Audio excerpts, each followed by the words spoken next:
আল্লাহ মনের শান্তি, এই দেহেরই শক্তি, উজাড় করেছে আমার এই হৃদয়ের ভক্তি। অনুভূতির যুক্তির গভীরতায় তাকেই পাই, কারণ আমি সরলতার ছাপ। আমি শুধু আল্লাহর তৈরি মানুষ। আল্লাহকে ছেড়ে গেলে আমার লাগবে খারাপ। আল্লাহ স্বয়ং প্রভু, সমগ্র জাতির রব। আমি একজন কবি, তাকে তাই করি অনুভব।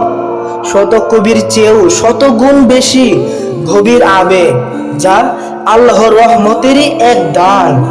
আল্লাহ বলেন, হে সাইমন কবি, মানুষেরা কি অবগত হয়নি আমি সুমহান? আমি যাকে ইচ্ছা তাকে প্রতিনিধি বানাই, আমার রহস্য জ্ঞান প্রকাশে ছবি জানায়। হে আল্লাহ, বাদ দাও তো, এরা স্বার্থে আটক।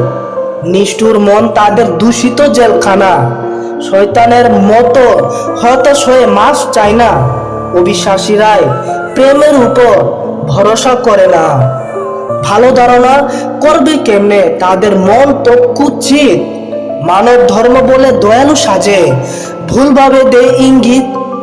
আল্লাহ বলো, এরা আবার কেমন জালিম। শয়তান চিনে, তবু তোমাকেই জানে না।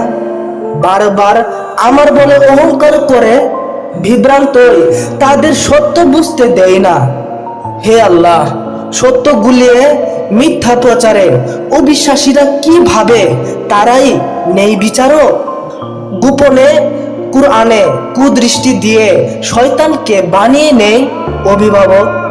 আল্লাহ তো মুমিনদেরই অভিভাবক, তবে আমার কিসের চিন্তা ভয়? আমি আল্লাহর বান্দা ও শেষ নবীর উম্মত, এটাই মূলত আমার আসল পরিচয়।